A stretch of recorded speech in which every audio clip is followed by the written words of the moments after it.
Apocalipsis capítulo 20 ya. ¿Cuántos capítulos tiene Apocalipsis, hermanos? 22, ¿verdad? Ya vamos en el 20, mire.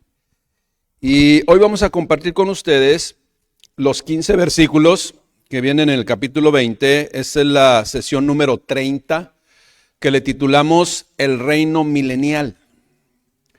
Y vamos a dar el repaso para ver el contexto de lo que compartimos con ustedes en el capítulo 19. Le titulamos Consumado es una vez más. ¿Sí? Cristo vino a cumplir y a hacer cumplir todo lo que se había establecido.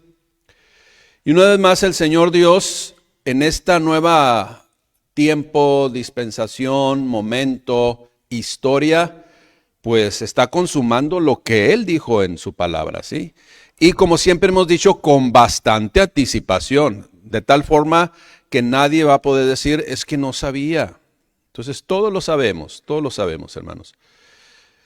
Consumado es, pues, una vez más. ¿Qué es lo que empezó a acontecer cuando se esboza ya esa realidad que el Señor Dios determinó hacer en su momento? Bueno, alabanzas en el cielo, de júbilo, de alegría y de gozo de la iglesia. Ahora, ese gozo de la iglesia, obviamente sus hijos caemos en gozo, caemos en alegría, pero hay personas que no. ¿Y por qué? Pues porque precisamente es para ellos pues algo que la iglesia siempre ha advertido, ¿no? Conviértete al Señor, considera al Señor, camina conforme a la voluntad de Dios, porque siempre hay consecuencias. Ahora, hay algo bien interesante, hermano, hermana. Si una persona no quiere acercarse a Dios, esa es la realidad, o sea, porque eso es lo que nosotros hemos aprendido y hemos visto durante prácticamente los 30 años que tenemos en el Señor. Si alguien no se quiere acercar a Dios, es que algo está aconteciendo en su vida. Esa es la realidad, hermanos. Algo está aconteciendo. Algo que lo detiene, algo que lo sigue estando controlando, esclavizando. Y es difícil, ¿verdad?, que la persona tome esa decisión de acercarse a Dios. Pero el único que lo va a poder ser libre, ¿quién es? Dios, nada más. Nadie más, hermanos. Mucha gente dice, yo puedo solo. Bueno, no se puede llegar a Dios solo. Se requiere del sacerdote, de la escalera, del puente, de la puerta, ¿sí? Del árbol de la vida, Jesucristo. Nada más. Él es el único que puede abrir la puerta, hermanos. ¿Y qué es lo que sucede en el punto número 2? La adoración a Dios. O sea, han llegado las bodas del Cordero. Llegaron las bodas del Cordero ya, sí, consumándose, una vez más el término consumándose, esa unión matrimonial entre la iglesia y el Señor Jesucristo en el cielo. En el cielo, hermanos. Ahorita la iglesia es del Señor, sí, pero va a estar en su presencia en un momento determinado, ¿sí? Viene el punto número 3, se dan las cenas del Cordero. ¿Qué es las cenas de las bodas del Cordero? Pues es el banquete de Dios para sus hijos, ¿sí? Se ve en el punto número 4 la semana pasada el jinete del caballo blanco, ¿sí? El fiel, el justo, el verdadero y muchos adjetivos calificativos precisamente es este jinete del caballo blanco, el jinete del caballo blanco. No se habla del caballo blanco, del jinete, del que viene montado. Este sí es el real, Jesucristo es el jinete, hermanos. La gran cena de Dios, aquí parece, ¿verdad?, algo similar al gran banquete de Dios. No, aquí en la gran cena de Dios es que todos los comentaristas y todas las versiones dicen todos los poderosos caen y sus carnes serán devoradas por aves de rapiña, serán destruidos. Dice, desde el más grande hasta el más sencillo. Habla de los que no quisieron caminar conforme a la voluntad de Dios. Y el punto número 6, pues se da la victoria del verbo de Dios. Y se consumó esa victoria, ¿sí?, ahora en este nuevo momento. Tema número 30, capítulo número 20, el reino milenial. Ahora, Jesucristo regresará a esta tierra. ¿Lo cree, iglesia? ¿Lo cree, hermano? ¿Lo cree, hermana? Ahora bien, en aquellos tiempos cuando se profetizó desde el Antiguo Testamento que Cristo iba a venir, el Mesías iba a venir, hermanos, se hizo realidad. Ahora, ellos lo hablaron de parte de Dios, como profetas, ¿no? Hablaron y se cumplió. Pero ahora quiero enfatizar que el mismo Señor Jesucristo dijo que iba a regresar. Y también hubo testigos, sí, que dijo a este hombre que, bueno, a este Jesús que vieron subir al cielo en las nubes, así regresará en las nubes, ¿no? Y uno fue para arrebatar a la iglesia y el otro fue para establecer su reino milenial. Entonces, cuando se anunció el primer arribo a esta tierra, muchos no lo creyeron. Y esa promesa se reveló a los profetas, pero ahora, en este caso, como le mencioné, el propio Señor Jesucristo dijo, ratificó, aseguró que regresaría primero por su iglesia, no descendió como la primera vez, pero sí que se llevó a su iglesia y vendrá una vez más, ¿sí?, para reinar durante 1000 años. Ahora, esos 1000 años, hermanos, hermanas, es en el kairos de Dios. Cuando dice por un momento es breve, cuando marca pocos días es que el tiempo es menor. Aquí 1000 años va a ser un tiempo extenso, pero no va a ser poco, o sea, va a ser un tiempo extenso, hermanos, donde todo va a seguir fluyendo, todo va a seguir dándose de una manera natural en este tiempo cuando esté el Señor Jesucristo aquí. Entonces, para iniciar con la lectura de este capítulo 20 de Apocalipsis, debo señalar que hay varias posturas respecto a lo que habla precisamente este capítulo 20, ¿sí? Que usted puede encontrar todo esto para corroborar en las redes sociales, ¿no? En la web. ¿Qué posturas hay con respecto al regreso de Jesucristo y el establecimiento del reino milenial? Hay tres posturas. Por ejemplo, la primera postura son los amilenialistas, que dicen que no va a ocurrir. Ahora, ¿qué dicen ellos? Lo voy a leer textualmente. Generalmente piensan que el milenio presenta o representa de manera simbólica a nuestra era actual. ¿Sí? Creen que se trata de un periodo de duración indefinida, no de 1000 años. Esa es la postura amilenialista. No de 1000 años, y abarcaría, según ellos, desde el momento de la ascensión de Cristo, que narra Hechos capítulo 1 y 2, ¿verdad?, hasta la segunda venida, lo que dará comienzo a la eternidad. Rechazan, pues, los amilenialistas, rechazan, por lo tanto, que tenga algo que ver con el reino literal de Cristo en la tierra, porque creen que ya ha estado reinando aquí desde su ascensión.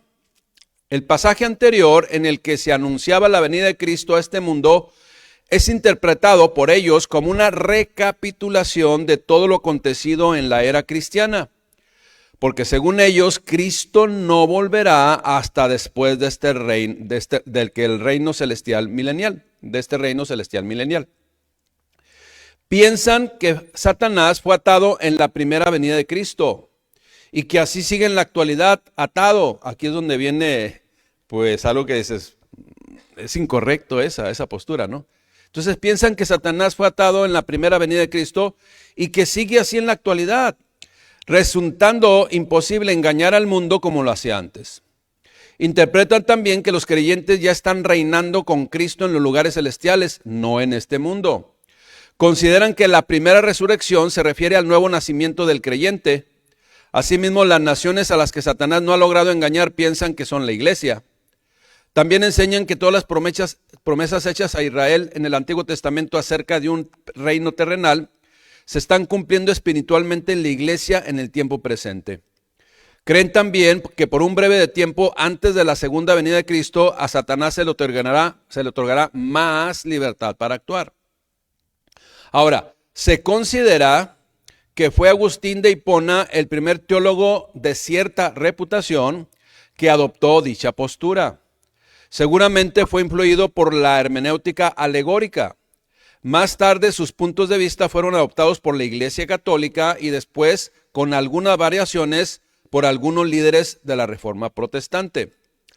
Es difícil entender cómo el milenio tendrá lugar en el cielo y no en la tierra. A fin y al cabo, en el cielo el reino de Cristo será eterno, no solo de 1000 años o de cualquier otro periodo concreto de tiempo. Si en el reino ya es eternamente, hermanos.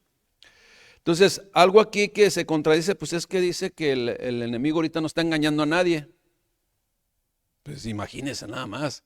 Si ahorita está a todo, ahora sí que a todo mover la maldad del enemigo y el engaño del enemigo. Bueno, esos son los amilenialistas. Ahora los postmilenialistas, ¿qué dicen? Sostienen ellos que la instauración del reino milenial en la tierra tendrá lugar antes de la segunda venida de Cristo y que de hecho será la iglesia quien traerá el milenio a este mundo por medio de la evangelización. Pero esta idea de que la iglesia producirá un mundo perfecto para que finalmente venga Cristo a establecer en él su reino es un punto de vista muy optimista que no se corresponde con la realidad que vemos a nuestro alrededor. No parece que la población mundial esté en vías de llegarse a convertirse al cristianismo, sino todo lo contrario. Eso es los postmilenialistas. Ahora, ¿qué son los premilenialistas? Esta postura. Sostienen que Cristo volverá antes del milenio y que será Él mismo con su segunda venida quien establecerá su reino en la tierra. Creen, por lo tanto, que el milenio tiene que ver con el reinado literal de Cristo sobre la tierra. En ese momento habrá creyentes muertos que serán resucitados para reinar con Él. Esta será la primera resurrección. Asimismo, asumen que las promesas hechas al pueblo de Israel antiguo, en el Antiguo Testamento, acerca de un reino mesiánico en la tierra, tendrán un cumplimiento literal y que no hay ninguna razón para espiritualizarlas y creer que ya han sido cumplidos en la iglesia en el periodo actual. Niegan que Satanás esté atado en esta era presente, como claramente se aprecia en muchos lugares del Nuevo Testamento. Entonces, ¿usted cree que ahorita el enemigo está atado? Pues no, más bien está desatado. Está todo lo que da. Entonces, esta postura premilenialista es la más acorde con lo que dice la Escritura, para mi ver, ¿no? Vamos entonces a iniciar con los puntos. Teniendo ya esta información general en manos, vamos a iniciar con el punto número 1, el reino milenial. Entonces vienen precisamente a establecerse los 1000 años, 1000 años. Apocalipsis 21, dice así: vi a un ángel que descendía del cielo con la llave del abismo y una gran cadena en la mano, y prendió, esto es, tomó al dragón, la serpiente antigua, que es el diablo y Satanás, y lo ató por 1000 años. Ahora, entonces aquí, hermanos, cuando veamos desde el Antiguo Testamento en el Nuevo Testamento, dragón, ¿se refiere a quién? Cuando usted lea la Escritura, cuando habla del dragón, ¿quién es? Satanás, el diablo.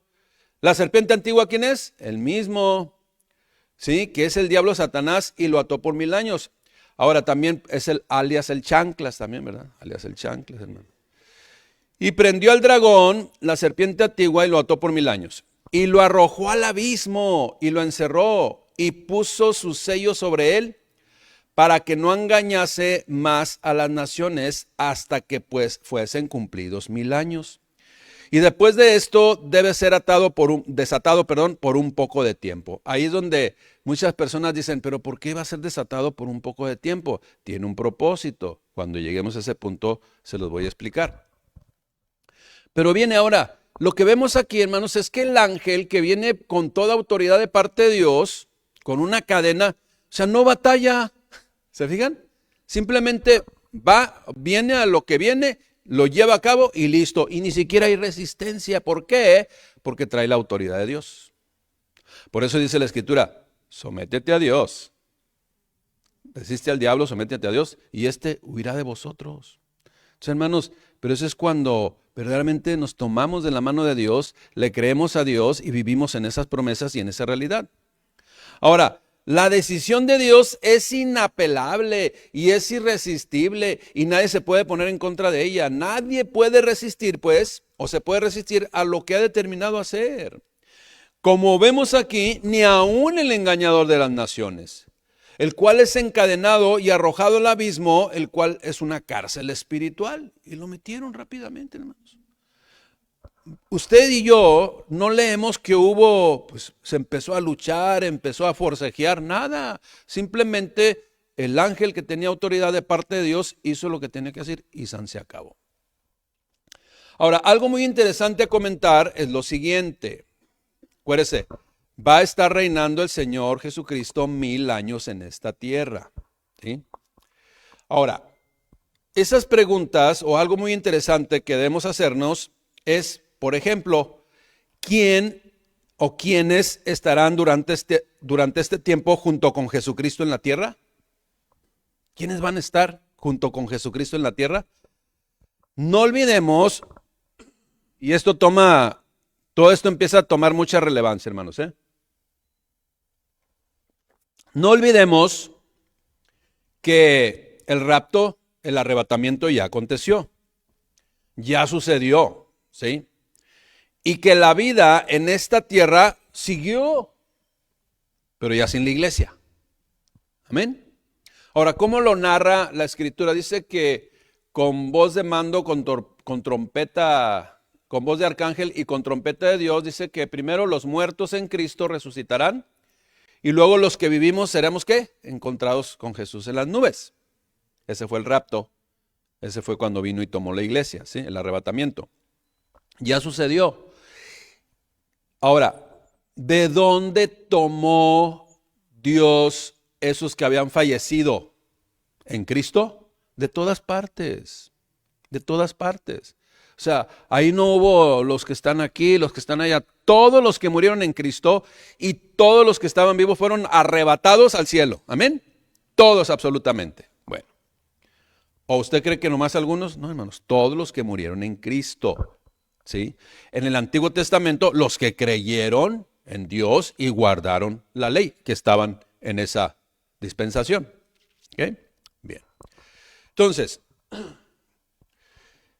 como se fue la iglesia, entonces, ¿qué sucedió? Se quedaron, pues ¿quiénes? Los que rechazaron a Cristo.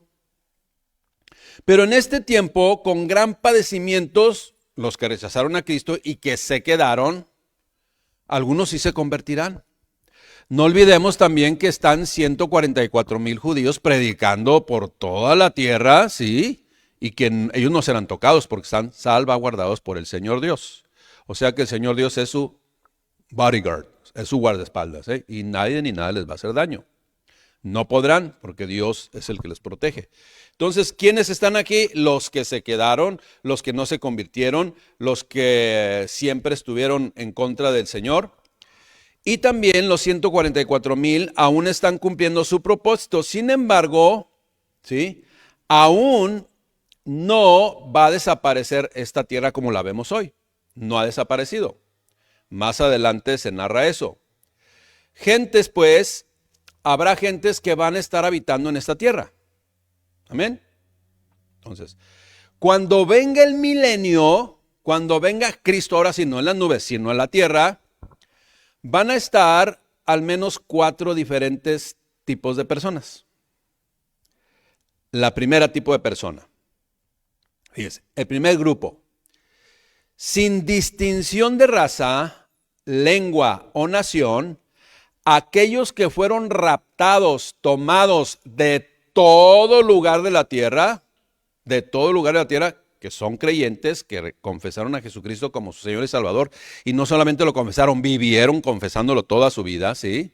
Hermanos, entonces, cuando Cristo, pues, lo raptó, dice la Escritura que recibieron un cuerpo glorificado, ¿sí? Un cuerpo glorificado, bien. Asimismo, reitero, los que antes durmieron en el Señor también fueron levantados al Señor, al Padre Celestial. Aquellos que dieron testimonio también, escuche bien, para cuando viene, acuérdense que cuando se va a la iglesia, todavía viene un tiempo para que venga Cristo por establecer su reino milenial. Y sigue habiendo creyentes y sigue habiendo muertos, ¿sí? Sigue habiendo pues, personas que están persiguiendo, que están siendo perseguidas por su fe porque se dieron cuenta demasiado tarde que sí, el Señor, pero a costa de una gran persecución. Entonces también los muertos que por su fe en el Señor dieron testimonio durante gran tribulación, también se fueron al Señor y van a tener un cuerpo glorificado también. Todos los que ascendieron, hermanos, antes de la venida del reino milenial de Cristo, todos los que ascendieron van a regresar con un cuerpo glorificado. Amén. Eso es lo que dice la Escritura. Ahí están todos, de todas partes. ¿Dónde fallecieron? Pues pudo haber sido, ¿sí?, de manera, en un hospital, en la casa, en el desierto, ¿verdad? En el mar, pudieron haber muerto ahogados también, pero todos ellos ya se los llevó el Señor, estando en Cristo. Ellos van a regresar a esta tierra con un cuerpo glorificado junto con Cristo, hermanos. ¿Quién es el segundo grupo? Otra clase de personas. También van a estar en el reino milenial los judíos convertidos durante el tiempo de la gran tribulación. Pero van a estar en este mundo.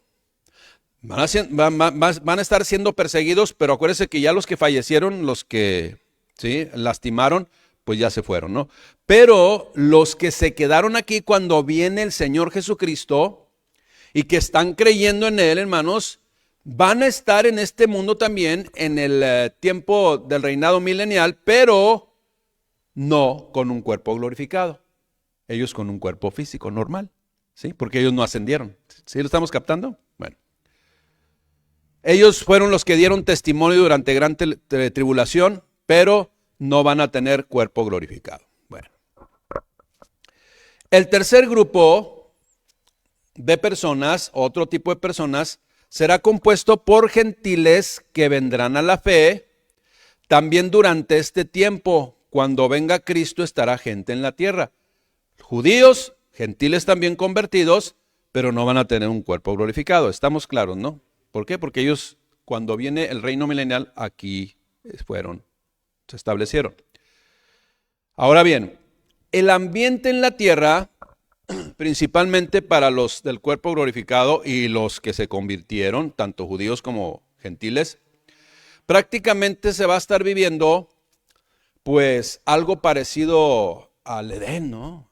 Algo, sí, limpio, bonito, en donde la maldad pues ya fue erradicada. Acuérdese que en el capítulo anterior que compartimos la semana pasada, o sea, dice que todos, grandes y pequeños, dice la cena del Señor, los devoraron.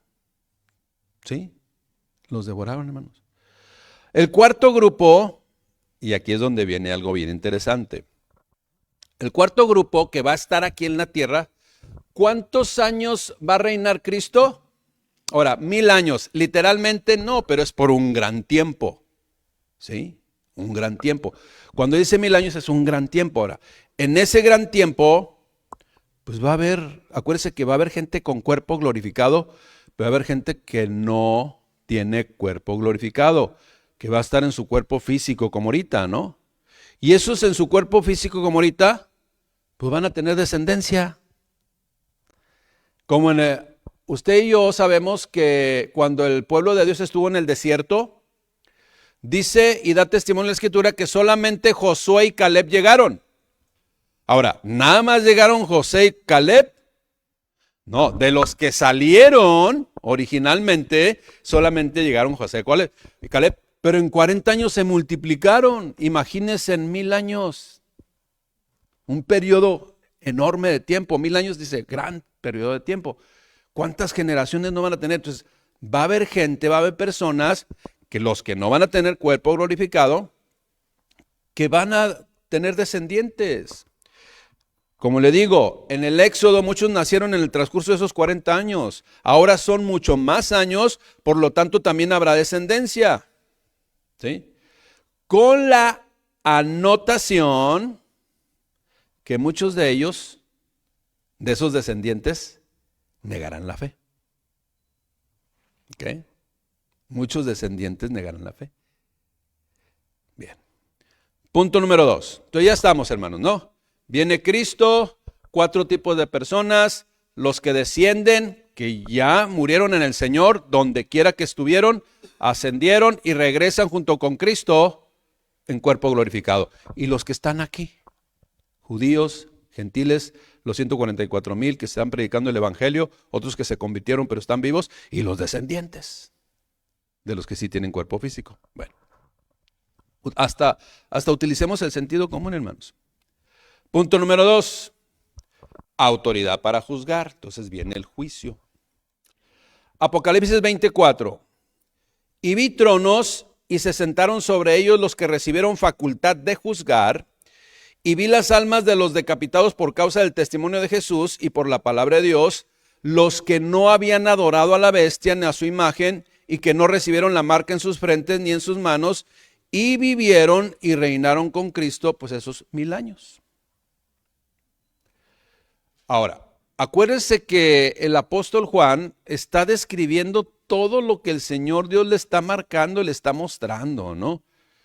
Vi esto, vi aquello, vi este otro. Algunas cosas son subsecuentes o en orden cronológico, otras no. Muy importante también eso. Dios es el único, pues, que tiene facultad para decidir quién llevará a cabo cada acción. Y aquellos que Dios estableció, por su soberanía, por su decisión, se sentaron en el trono con autoridad para juzgar acorde con los libros. Esos libros que más adelantito vamos a ver que se abrieron. Y que esos libros que se abrieron mostraron los hechos de toda persona que vivió sin abogado. ¿Quién es el abogado por excelencia? Jesucristo. Ahora, ¿quiénes van a ser juzgados?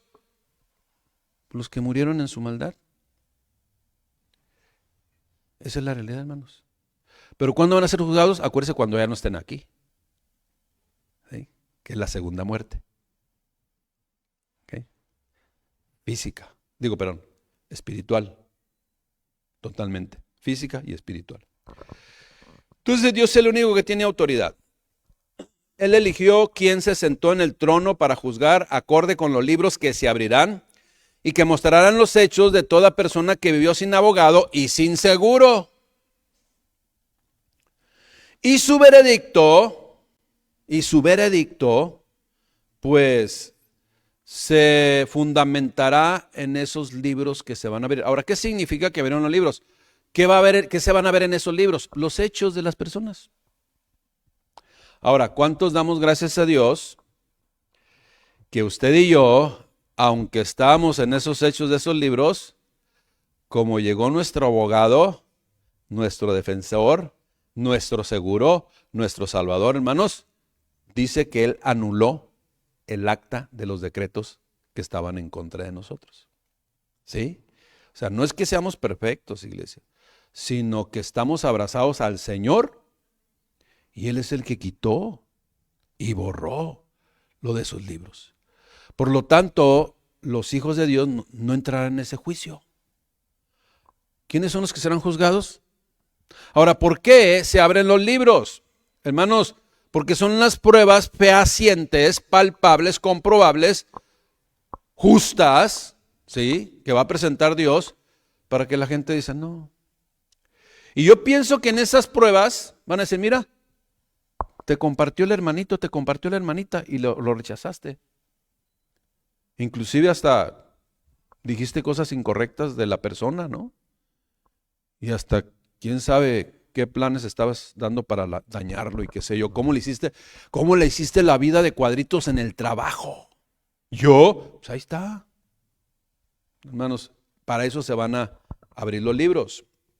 Ahora, los que durante la gran tribulación no adoraron a la bestia, en otras palabras, los que no se hicieron al sistema, que rechazaron lo impuesto por este sistema, hermanos, esos que fueron perseguidos hasta la muerte, porque estaban en Cristo Jesús, y Dios no nos ve a nosotros directamente, nos ve a través del lente de Cristo. Y eso es algo, hermanos, que marca la diferencia. Entonces, hermanos, viene el juicio, ¿sí? En ese trono viene el juicio, ¿para quién? Para los que rechazaron a Cristo Jesús. ¿Dónde vemos y confirmamos eso? En el punto número 3, que habla de la primera resurrección. Apocalipsis 25. Escuche bien. Pero los otros muertos no volvieron a vivir hasta que se cumplieron 1000 años. Esta es la primera resurrección. ¿Sí? Bienaventurado y santo el que tiene parte en la primera resurrección. La segunda muerte no tiene potestad sobre estos, sino que serán sacerdotes de Dios y de Cristo y reinarán con él 1000 años. Los que ya describimos los 3 tipos de personas, ¿sí? Sí, los 3 tipos de personas. Los cuartos son la descendencia, que después también serán juzgados. Ahorita lo vamos a ver. En el capítulo 19, versículo 18, escuche bien, que lo vimos la semana pasada, se narra cómo las aves de rapiña devoraron los cuerpos de todos los que decidieron estar alejados de Dios. O sea, la maldad fue aniquilada, hermanos. Si usted lo vuelve a leer, dice que grandes y chicos, o sea, gente en autoridad, que se sentía muy independiente, muy autosuficiente, como gente, hermanos, no sé si a usted le ha tocado, pero yo conozco personas que económicamente están bien, pero son personas humildes y sencillas. Pero conozco personas también que económicamente están en una situación muy comprometedora y hasta deplorable y son bien orgullosos. Entonces es la condición del corazón, hermanos. Acuérdense, es la condición del corazón la que se va a juzgar. No si tiene o no tiene recursos, hermanos. No, eso no tiene nada que ver ante el Señor. Absolutamente nada. Entonces, una vez más leo. En el capítulo 19-18 se narra que las aves de rapiña devoraron los cuerpos de todos los que hicieron estar alejados de Dios. La maldad pues fue aniquilada. Debemos saber que no por nada desean permanecer alejados de Dios. Esto sucede pues, como le había mencionado hace unos momentos, solo con el método de la observación. Y después de habitar, por ejemplo en mi caso, ya casi 60 años en esta tierra, no hay contraargumento para esta deducción, hermano. La gente que no quiere hacer, algo trae, algo trama o algo está viviendo incorrecto. La primera resurrección, porque habla aquí de la primera resurrección, son todos aquellos que fueron raptados o tomados por el Señor Jesucristo cuando vino en las nubes. Y ellos estuvieron en la primera resurrección. Ahora, durante el milenio tendrá lugar la primera resurrección. Ahora bien, ¿quiénes serán los que resuciten en ese momento y quiénes los otros muertos que no volvieron a vivir hasta que se cumplieron 1000 años? Porque va a haber gente que se va a convertir, hermanos. Que se va a convertir. Siempre, durante toda la historia, en diferentes momentos, la gente se va a convertir. ¿Sí? La gente se va a convertir. En el reino milenial también hay gente que se va a convertir y se va a ir al Señor, pero otros que van a rechazar. ¿Sí? Ahora bien,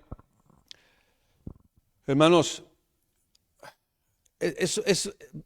realmente van a ser muy pocos porque prácticamente todos los malos ya fueron aniquilados. Todos los malos van. Pero me refiero a esos que van a nacer después, cuando esté el reino milenial, durante esos 1000 años. Ahorita le tomo ese punto. Entonces, en primer lugar, debemos decir algo que resulta obvio. No habrá una resurrección general de todos los muertos, ¿no, hermanos? Nos regresamos poquito, ¿no? Es verdad que el Señor Jesucristo habló de una resurrección para vida y otra para muerte. Él en Juan, por ejemplo, 5, 28, 29. Pero no especificó que ambas iban a ocurrir en el mismo momento. Aquí se especifica que habrá una primera y una segunda resurrección, pero dice que bienaventurados los que participan de la primera resurrección. Ahora bien, en cuanto a esta primera resurrección, tendrá lugar al comienzo del milenio. y parece que afectará a los creyentes que hayan sido muertos durante la gran tribulación. Muy probablemente la mayoría judía. Estoy leyendo un comentario. Por el contrario, la segunda resurrección no se producirá hasta después del milenio, que tendrá que ver con los incrédulos, tal como vemos más adelante. Aquí surge otra pregunta. ¿Dónde debemos encuadrar la resurrección que tendrá lugar en el momento del arrebatamiento de la iglesia? Pues es evidente que el arrebatamiento tendrá lugar antes del milenio, obviamente, y por lo tanto también la resurrección de los creyentes que hayan muerto hasta ese momento. Esto nos lleva a pensar que cuando en Apocalipsis se habla de la primera resurrección, debamos entenderla como la resurrección de los creyentes, aunque esta pueda ocurrir en diferentes etapas, una en el arrebatamiento y otra en el milenio. En el milenio, pues, seguirá habiendo muertes, ¿sí? O sea, gente, acuérdense, los que tienen cuerpo glorificado, obviamente no, pero la gente que está en este mundo va a seguir habiendo muertes, ¿sí me explico? ¿Y eso, ellos qué? Van a morir físicamente, pero van a resucitar en el milenio. ¿Sí lo estamos viendo? O sea, van a morir físicamente, pero van a resucitar en Cristo Jesús, porque murieron en Cristo Jesús también. ¿Lo estamos? ¿Estamos? Por eso va a haber primera resurrección en el milenio también. Porque va a seguir gente que, acuérdense, la gente en este mundo se va a seguir reproduciendo, los que no tienen cuerpo glorificado, y van a seguir muriendo otros. Y esos que mueren en esa temporada durante el milenio, ¿qué va a pasar? Pues van a participar de la primera resurrección. Bueno. Bienaventurado, por eso dice esta bienaventuranza, bienaventurado y santo el que tiene parte en la primera resurrección. La segunda muerte no tiene potestad sobre estos. Evidentemente, pues, la segunda muerte es la muerte eterna o condenación en el lago de fuego. O sea, la muerte espiritual, por llamarle así, ¿no? Completa, ¿no? Tanto física como espiritual. Pero los que participan en la primera resurrección, la de los creyentes, serán librados de la condenación eterna. Los santos que participen en el milenio disfrutarán de pleno acceso y comunión con el Padre y el Hijo, y serán sacerdotes de Dios y de Cristo. Entonces, la primera resurrección no es un momento, vamos a decir, general. Es un momento personal. Amén. Si nosotros permanecemos en Cristo ahorita, hermanos, vamos a tener la primera resurrección. Pero otros que se queden van a tener su primera resurrección. Pero con mucha persecución, con una atroz persecución. Durante el milenio van a seguir muriendo gente, porque tienen un cuerpo físico no glorificado. Ellos están participando en la primera resurrección. Amén. Bien. Punto número 4. Ahora sí viene cuando se va a soltar una vez más al engañador. Suelto para engañar. ¿Quién? La serpiente antigua, el dragón, diablo, Satanás, el chanclas. Apocalipsis 27. Cuando este tiempo se cumpla, la mayoría de los comentaristas no dicen que son 1000 años literalmente, ¿verdad? Es un tiempo largo. Pero cuando este tiempo se cumpla, cuando dicen 1000 años se cumplan, Satanás será resuelto de su prisión y saldrá a engañar a las naciones que están en los 4 ángulos de la tierra, a Gog y a Magog. Ahorita les digo qué significa eso. A fin de reunirlos para la batalla, el número de los cuales es como la arena del mar. Y subieron sobre la anchura de la tierra y rodearon el campamento de los santos y la ciudad amada. Y de Dios descendió fuego del cielo y los consumió. O sea, ¿dónde vemos resistencia? Una vez más el poderío de Dios. El diablo, pues, que los engañaba, fue lanzado en el lago de fuego y azufre donde estaba la bestia y el falso profeta. Y serán atormentados día y noche por los siglos de los siglos. Se dice que el lago de fuego de azufre es el lugar de más tormento destinado precisamente para estos personajes totalmente contrarios al Señor. Ahora, fíjese bien lo que le voy a comentar. Si ya fue aniquilada la maldad, ¿de dónde salen esos, como la arena del mar, que sitiaron al pueblo de Dios y a los creyentes? ¿De dónde salen? Pues son los que nacieron durante esos 1000 años, de las personas con un cuerpo físico, pues, ¿sí? Muchos de los nacidos durante este tiempo no reconocerán a Dios el Creador. Y esos serán engañados. Y que será llamada esa guerra de Gog y Magog. Y siendo una vez más engañados, recibirán la misma condenación del diablo, Satanás, el dragón o la serpiente antigua. El tiempo pues transcurre y los que no cuentan con cuerpo glorificado llevarán una vida natural como hasta ahora.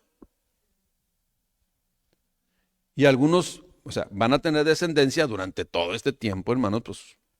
Ahora, ¿cuántos llegaron? Se dice que llegaron a la tierra prometida de los que salieron de Egipto. Bueno, solamente 2 de los originales. Pero fue una cantidad de gente que llegó, hermanos. Cantidad de gente que llegó. Imagínense, fue en 40 años, imagínense en 1000 años, ¿no? Bueno, un tiempo más largo.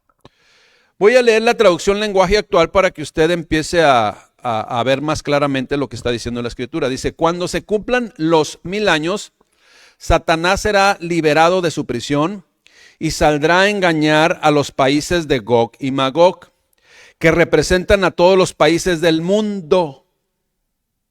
¿Sí? Satanás reunirá para la guerra a los ejércitos de esos países. Sus soldados no se pueden contar, como tampoco se puede contar la arena del mar. Ellos recorrerán todo el mundo y rodearán al pueblo de Dios y a su ciudad amada. Pero, así mire, hermano, sin resistencia ni nada. Pero, ¿quién es el que va a salir a defender al pueblo? Dios. Pero dice, me perdí poquito. Pero bueno, ellos recorrerán todo el mundo y rodearán al pueblo de Dios y a su ciudad amada, pero saldrá fuego del cielo y los quemará por completo. Y el diablo que los había engañado, ¿a quiénes? A los que nacieron en ese tiempo, hermanos. Será arrojado al lago donde el azufre arde en llamas, donde también fueron arrojados el monstruo y el falso profeta, y ahí serán atormentados todos ellos, ¿qué? ¿Para cuándo? Por siempre y para siempre, de día y de noche. Ahora, ¿qué significa Gog y Magog? ¿Por qué hace referencia a Gog y Magog? Que también en Ezequiel 38 hace referencia a estos personajes, pero realmente no habla de los personajes, sino habla de a quienes representan desde el Antiguo Testamento. Cuando se nombra a Gog y a Magog, hace referencia a toda ciudad, a todo grupo, a toda persona que se manifieste como enemigo de Dios y de su pueblo. Eso es lo que vemos también en Ezequiel 38. Obviamente debemos saber que todo aquello que está en contra de Dios es precisamente una característica que quedan muy, ahora sí que a merced de ser engañados. Y todos esos que vienen engañados, que están en contra del pueblo de Dios, se les llama Gog y Magog, ¿sí?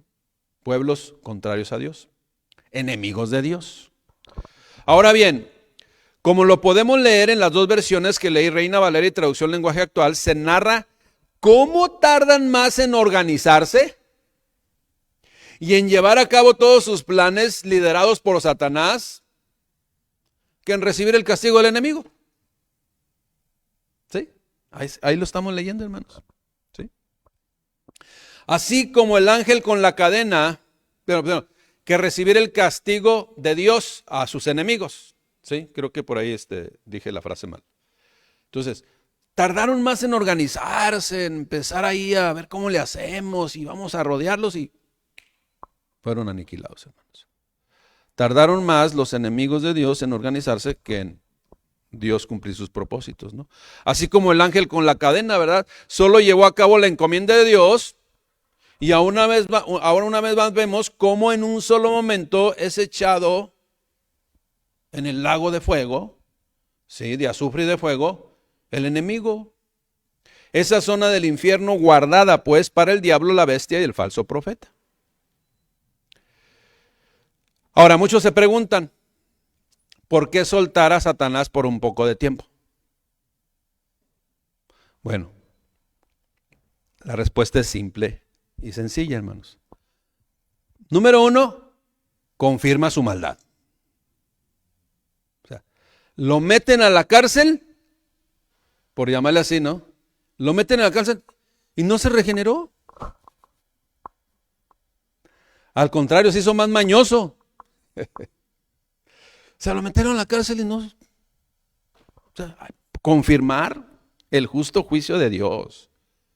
Entonces, esto es por ahí, una vez escuché, ¿no? De personas que dicen, no, yo conozco a un hermano que está orando por el diablo para que se conviertan.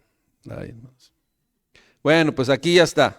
A ver si ya deja de orar. O sea, no se convirtió. ¿Y cuál es el propósito voluntario del enemigo cuando fue soltado después de los 1000 años que estuvo encarcelado? Lo mismo. Bueno, ese fue un propósito de salir a engañar. El otro propósito, pues, es también evidenciar a aquellos que nacieron durante los 1000 años y que se dejaron llevar por el engaño.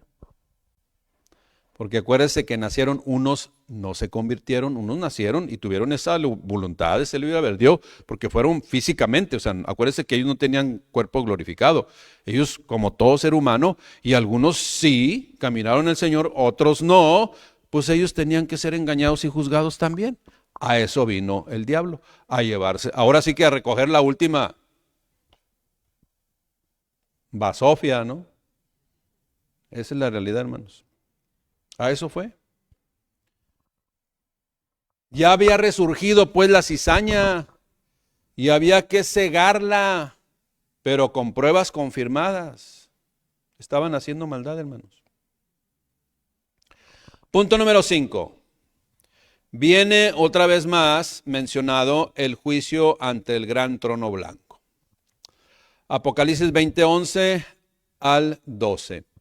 Y vi un gran trono blanco y al que estaba sentado en él, de delante del cual huyeron la tierra y el cielo, y ningún lugar se encontró para ellos.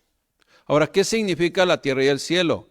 Bueno, tanto físico, tanto literalmente la tierra y el cielo, porque acuérdense que cuando venga en el capítulo 22, dice que viene nuevo cielo y nueva tierra. ¿Sí? Ese sí ya va a ser todo diferente, hermanos. Todo diferente. Pero también se refiere a las gentes, ¿sí? A las gentes que tuvieron que huir. Ahora, ¿quién, o a los seres que tuvieron que huir, que están en el cielo y están en la tierra? ¿Quiénes están en el cielo? Hermanos, pues los huestes espirituales, contrarios a Dios. Y ellos también salieron huyendo. Y la gente en este mundo también, que es contraria a Dios, también salieron huyendo. Repito, y vi un gran trono blanco y al que estaba sentado en él, de delante del cual huyeron la tierra y el cielo. Y ningún lugar se encontró para ellos. Y vi a los muertos grandes y pequeños. Muertos ya, sí, aniquilados. Y vi a los muertos grandes y pequeños de pie ante Dios. Y los libros fueron abiertos. ¿Sí? O sea, libros de las obras que hicieron. Y otro libro fue abierto, el cual es el libro de la vida. Y fueron juzgados los muertos por las cosas que estaban escritas en los libros según sus obras. No escaparon, hermanos. ¿Usted cree que a Dios se le va a poder engañar, hermanos? Pero lo que está narrando Juan precisamente es para que lo podamos comprender. O sea, ahí está, como decir, ahí está el diario que Dios escribió personal. ¿Sí? Y que va a ser abierto de manera personal. Y van a ser juzgados de una manera justa, ecuánime, de acuerdo a sus obras, hermanos. Otro libro fue abierto, el cual es el libro de la vida. Y fueron juzgados los muertos por las cosas que estaban escritas en los libros según sus obras. El gran juicio del gran trono blanco es para aquellos que formarán lo que se llama la segunda muerte, la cual no experimentaron los mencionados como los de la primera resurrección. Todos los que huyeron de la tierra y del cielo no pueden estar delante de la presencia de Dios, y su final será el mismo que la bestia, el falso profeta, y todos los que rechazaron a Dios y a Cristo según el siglo. o tiempo vivido, lo cual considera todas las generaciones, hermanos. El que la tierra haya huido delante del trono blanco hace referencia primero que una vez más los habitantes de esta tierra, seres pecadores y seres espirituales, anticipan lo que les vendrá. Aunque también podemos deducir que esto hace referencia también al cielo y nueva tierra que están por venir. No olvidemos que son figuras de acontecimientos que Dios está mostrando al apóstol Juan y que están por acontecer y que él simple y sencillamente lo está poniendo por escrito para que lo podamos comprender nosotros. La traducción lenguaje actual, solamente la leo así rápidamente, dice: entonces vi un gran trono blanco al que estaba sentado en él, y en su presencia desaparecieron la tierra y el cielo, y nadie volvió a verlos. Eso es lo que narró Juan. O sea, salieron huyendo. Ahora, ¿quién va a salir huyendo de Dios? Pues los contrarios a Dios, hermanos. Esa es la realidad. ¿O usted va a correr de Dios? ¿Verdad que no? Pues no, al contrario, vamos a correr a Dios, hermanos, hacia en dirección de Dios. Puesto los ojos en Jesús, el autor y consumador de la fe. Y vi que todos los que habían muerto, tanto humildes como poderosos, estaban de pie delante del trono. Y no escaparon, porque fueron abiertos los libros donde está escrito todo lo que cada uno hizo. También se abrió el libro donde están escritos los nombres de todos los que vivirán con Dios para siempre. Los muertos fueron juzgados de acuerdo con lo que habían hecho y con lo que decían los libros. Último punto. Los muertos fueron entregados para juicio. Apocalipsis 20:13. Y el mar entregó los muertos que había en él. Y la muerte y el Hades entregaron los muertos que había en ellos.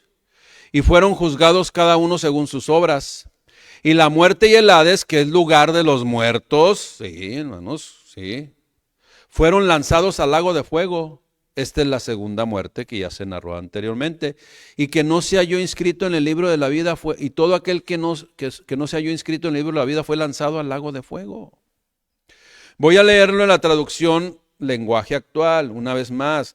Los que murieron en el mar se presentaron delante de Dios para que Él los juzgara. ¿Quiénes van a ser juzgados?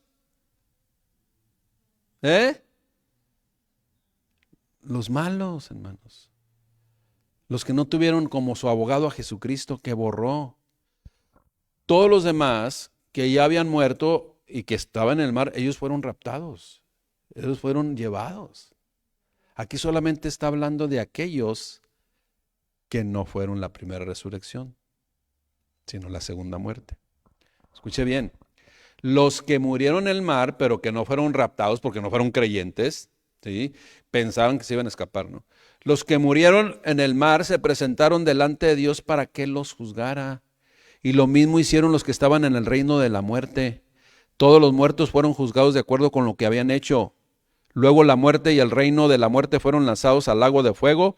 Los que caen en este lago quedarán separados de Dios para siempre. Y versículo 15, y ahí fueron arrojados todos los que no tenían sus nombres escritos en el libro de la vida. Aclaro con este comentario o ratifico. ¿Quiénes son esos muertos que de último momento arrojó el mar? Pues los que murieron sin Jesucristo y que están en esta segunda resurrección, pero para muerte. No en la primera, que solo fue para los hijos de Dios. Si observamos dentro de esta revelación al apóstol Juan, se mencionan 3 fuentes de almas que vivieron separadas de Dios. Los que estaban en el Hades, los que estaban muertos espiritualmente y la muchedumbre de incrédulos que estaban en ese mar. Los hijos de Dios no serán juzgados. Su abogado anuló el acta de los decretos en la cruz del Calvario, pero es necesario que ese abogado sea, por llamarle así, solicitar su auxilio, hermanos.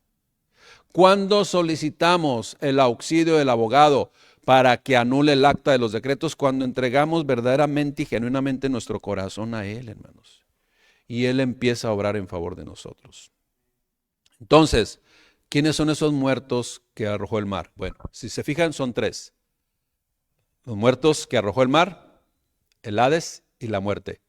Y esos 3 tienen un sinónimo. Fueron muertos sin Cristo. ¿Sí? Y esos son los últimos que llegaron a la segunda resurrección. ¿Para qué? Para ser juzgados en el juicio del trono blanco. Concluimos. Apocalipsis tiene muchos simbolismos. Apocalipsis tiene muchas representaciones que el apóstol Juan estaba describiendo con la limitación de la pluma. Y algunos pasajes como este capítulo 20 es uno de ellos. Y para no cometer ninguna negligencia, nosotros al compartir desde este capítulo debemos ver todo lo que narra o se narra a la luz de toda la escritura, hermanos, y nada se tiene que contradecir. Porque si algo se contradice, entonces estamos haciendo una mala interpretación. Nosotros, pues, al leer la escritura debemos ser muy responsables cuando leamos la palabra de Dios. Y debemos tener más cuidado en estos temas que abordan aspectos escatológicos, pero que si usted va a indagar con los comentaristas, muchos de ellos también presentan cada uno una perspectiva diferente. Esa es la realidad, hermanos. Ahora, algo muy importante que es necesario aclarar es que el que esto no se nos sea revelado no es cuestión de salvación. Lo que usted diga, es que tengo que comprender todo Apocalipsis porque si no, quién sabe si sea salvo. No, hermanos, hay cosas que el ser humano no va a comprender, pero no son requisitos de salvación. Simplemente están ahí puestas para quien quiera escudriñar un poquito, pero de una forma responsable, seria, ¿sí? Y si no comprendemos algunas cosas, simplemente, Señor, hasta ahí llegó mi limitación, ¿no? Hasta ahí llegó. Pero hermanos, seamos muy responsables. Termino con esta frase. El milenio, pues, es un periodo más en donde la justicia de Dios es ratificada como la justicia, y no es pleonasmo, más justa y ecuánime en todo su esplendor, iglesia. Esa es la realidad. Señor, te damos gracias, eres bendito, porque el hacer tu voluntad nos ha agradado. Y en tu palabra, mi Dios, nos deleitamos. Queremos vivir siempre conforme a tu voluntad. Y si tú nos revelas, Padre, cosas escatológicas, como lo es el tema del libro de Apocalipsis, pues lo recibimos. Sin embargo, Padre, si nuestra limitación, Señor, a veces estorba, sabemos, Padre, que no es requisito para llegar a tu presencia, Señor. Y también sabemos que muchos, aún doctores en teología, utilizan las palabras creemos, nos imaginamos, o seguramente, o quizás. Lo que sucede, mi Dios, y lo que se nos muestra es que no todo será revelado, Padre. Pero lo más importante es que tú vives y reinas para siempre, no solamente en el mundo, sino en nuestros corazones, Padre. Te damos gracias, Padre, por Jesucristo y en Jesucristo, Señor nuestro. Amén.